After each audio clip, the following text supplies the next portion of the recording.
Hello curriculum class, this is Catherine Whitaker, and this is my second curriculum video regarding our readings and PowerPoint and all that stuff. The reading I'm concentrating on discussing right now is the Dewey one. I thought a lot of what he said really matched up with what the PowerPoint said in regards to curriculum development, how we form it, how it impacts students, what content do we put into it, what implications is that for teachers. And I think John Dewey's discussion really strikes the balance between the student and its role in society, as well as the teacher's responsibility in regards to the students and to the people that it serves, such as administration, the community, and so on and so forth. I think for the student, what Dewey said was that it was grounded in skill or capability based, as opposed to what Bob had said, which was mistake based or flaw based. I think for motivational purposes, I think something that's skill-based really strengthens the students believing in what they can do, and I think it helps strengthen their interest. Another thing that was very interesting is Dewey's notion of education as life itself, not so much a preparation. And he kind of proposes a way to balance true life as with the existing conditions, or history, to facilitate movement toward the future, which I found very interesting. And I think another role, especially in education when you're forming a curriculum, is that you still have a role to society or to your social apparatus, whatever that may be. For a student, it's still, they're still accountable to its place in the school, in their class, and their ensemble. And I think especially in music education, there's that element of service or sharing, communication. And it's vital whether you're performing, whether you're sharing an activity in a classroom or, whatever. And even with that in mind, you really grow through collaboration and discussion and dialogue and debate and all of that. So I think that balance between student and society, pivotal, really excellent. Dewey's notion of the role of the teacher, I think it's very interesting that he professes that a teacher's not there to impose certain ideas or to form certain ideas and to impose them on students, but to rather select influences that will help students kind of evolve into the future, into their future selves.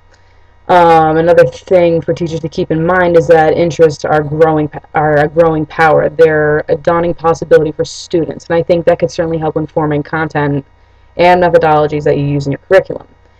A segue into the PowerPoint is Dewey's statement that there needs to be more than just feeling when you're developing curriculum, and I think he really warns teachers and administrators against sentimentalism, which is very important because you still need to legitimize what you're doing in the classroom to either parents, administrators, faculty, chair people. And I think there needs to be more than feeling and more thought. There has to be action as well. And there's also dangers with being so action-based, if you don't give yourself time to reflect and all of that. So the focusing question is, how do we conceptualize curriculum? In the PowerPoint, curriculum was presented multifacetedly. It depicted the needs of the student, of content material, role of the teacher, society's influences, the implications for music learning, the psychological aspects of it. And I guess to encapsulate all of that, I believe that curriculum, it needs to be a balance between all these things. There needs to be balance between your intention as a teacher and the intentions of students and the responsibility as students, as educators, and whatever in the influences that they have in relation to the community and society, because we don't live for ourselves. We don't teach for ourselves and we don't perform for ourselves. If you're doing that, then you're doing something very selfish, which really shouldn't have part in this particular profession. I think you also need to have a balance between content and the needs of students. It's one thing to develop methodologies, activities, skills that these people need to know, but if these students don't really need it, or if you're just using it to fulfill a standard, then I don't think it's going to really turn to full fruition, which really defeats the purpose. And then, like I said before, there's a difference between thoughts and actions, and how applicable is this to my situation? You have to know where your place is within your department, within your school, and all that. And standards provide a nice, they can provide a decent